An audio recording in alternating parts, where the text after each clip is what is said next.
Hello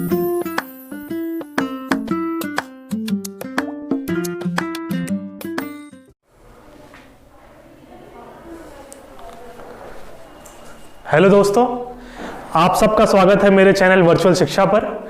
आज फिर से हम लोग आ चुके हैं अपने नए वीडियो के साथ। जैसे कि हम लोगों ने अपने लास्ट लेक्चर में मनी टॉपिक स्टार्ट किया था। मनी में हम लोगों ने चीज़ें पढ़ी थी। जैसे शुरुआत हम लोगों ने की थी बार्टर सिस्टम से। बार्टर सिस्टम में हम लोगों ने देखा था कि क्या क्या कमियां थी और उन कमियों को ही दूर करने के लिए मनी को लेकर के आया गया। तो जिन लिमिटेशन से बार्टर सिस्टम की जो लिमिटेशंस थी वही मनी की डेफिनेशंस बन गई।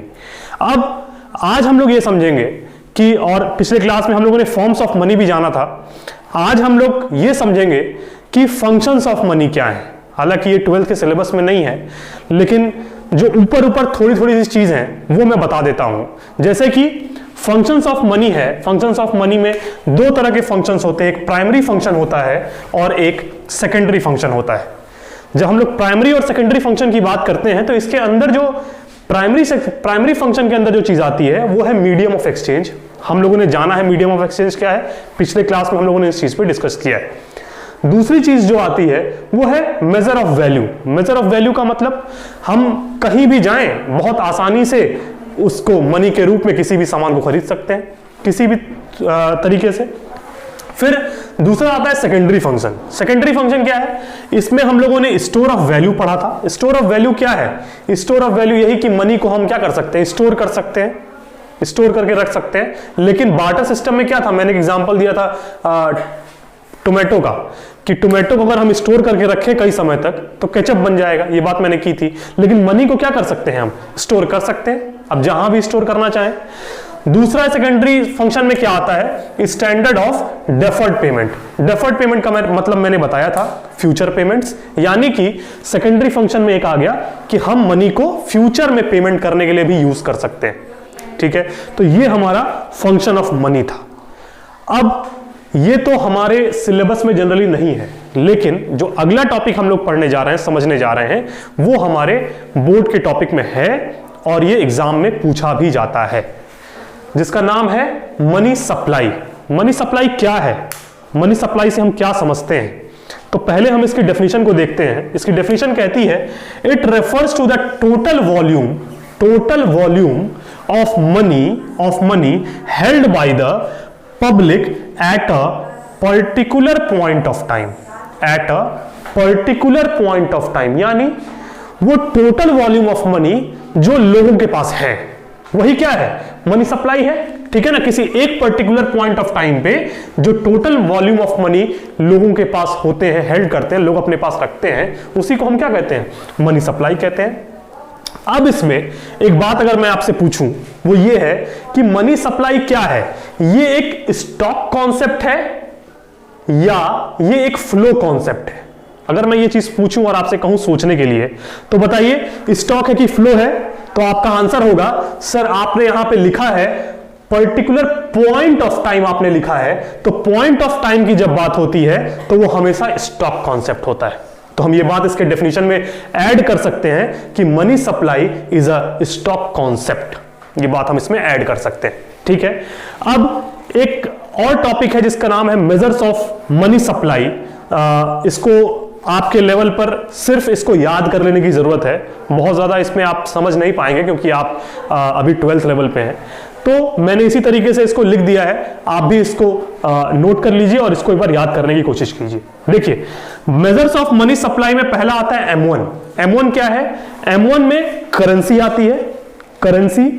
करेंसी हम सब जानते हैं क्या है, रोज हम लोग उस चीज को देखते हैं। Demand deposits of commercial bank, demand deposits of commercial bank.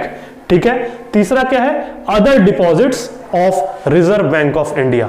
कौन कौन से अदर डिपॉजिट्स, यहां कौन कौन डिपॉजिट रखता है आरबीआई में, अरे गवर्नमेंट रख दी, फिर हमारा कोई फाइनेंशियल इंस्टीट्यूशन होता है, पब्लिक इंस्टीट्यूशंस होते हैं, हम लोगों ने आईएमएफ का नाम सुना है, वर्ल्ड बैंक का नाम सुना है, ये सब सरकारें हैं। सरकारें भी अपना पैसा क्या करती हैं, वहीं पे डिपॉजिट करके रखती हैं। तो और ये हमको पता ही है कॉमर्शियल बैंक पर डिमांड डिपॉजिट। ठीक है, तो ये हो गया हमारा पहला मेजर ऑफ मनी सप्लाई, जिसमें M1 हम जानते हैं। दूसरा है M2, जिसको हम लोग इस तरीके से जानते हैं कि M2 is equal to M1, ये पूरा M1 plus saving deposits with post office saving banks. यानी कि अब ये क्या है, इसका क्या फंक्शन है, ये सारी चीजें आपके लेवल की नहीं है तो मैं यहां पर डिस्कस नहीं कर रहा हूं। लेकिन आगे जब मैं इन चीजों पर एक थोड़ी सी और अच्छी स्टडी लेकर के आऊंगा, अच्छे लेवल पर इनकी चीजों को लेकर के आऊंगा, तो मैं वहां पर हर टर्म्स पे डिस्कस करूंगा। ठीक है, तो M2 क्या है? M2 is equal to M1 plus saving deposits with post office saving banks. ठीक है, अच्छा M3 क्या है? M3 हम क्या कहते हैं, इस पूरे M1 को, ये M1 तो रहेगा ही, इस M1 में जब हम net time deposits with bank जोड़ देते हैं, टाइम डिपॉजिट का मतलब वो फिक्स डिपॉजिट जो किसी समय पर, अलग अलग समय होता है ना कि 10 साल के लिए, 5 साल के लिए, फिक्स डिपॉजिट्स है एक तरीके। ठीक है, तो M3 क्या है? M1 में जब हम net time deposits with banks को ऐड कर देते हैं तो हमको M3 मिल जाता है। M4 अगला क्या है? चौथा M4, जिसमें हम इस M3 में इस M1 plus net time deposits with bank में जब total deposits with post office saving banks add कर देते हैं तो उसी को हम लोग क्या कहते हैं? M4 कहते हैं। ठीक है, अब एक छोटी सी बात, पहले तो इस चीज को आपके लेवल पे सिर्फ याद कर लेना है, बहुत ज्यादा इसके अंदर नहीं जाना है। ठीक है, और मनी सप्लाई क्वेश्चन पूछा जाता है बोर्ड में, कभी 2 नंबर का पूछ लेगा, कभी किसी का भी पूछ लेगा, उसकी डेफिनेशन पूछ लेगी, लेकिन आती है क्वेश्चन।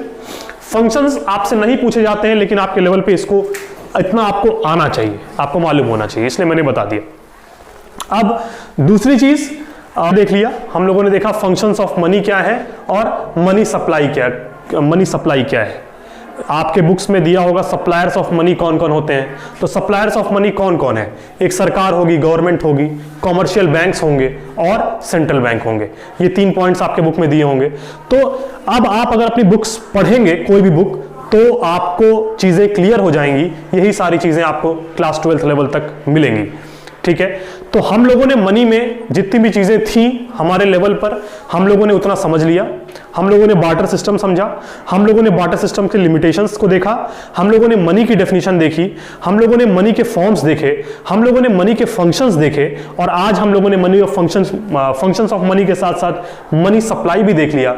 और इसी के साथ हम लोग आज मनी को यहीं पे समाप्त करते हैं। और जब नए हम वीडियो के साथ मिलेंगे आपको अगले वीडियो में, तो हम बैंकिंग की तरफ मूव करेंगे, जिसमें बैंकिंग के वो सारे टॉपिक्स जो मैंने आपको एक्सेस डिमांड और एक्सेस डेफिशिएंट डिमांड में पढ़ाया है कि उसके मेजर्स टू कंट्रोल में मॉनिटरी जो पॉलिसी मैंने पढ़ाई थी, उसके कई सारी चीजें उसमें आएंगी।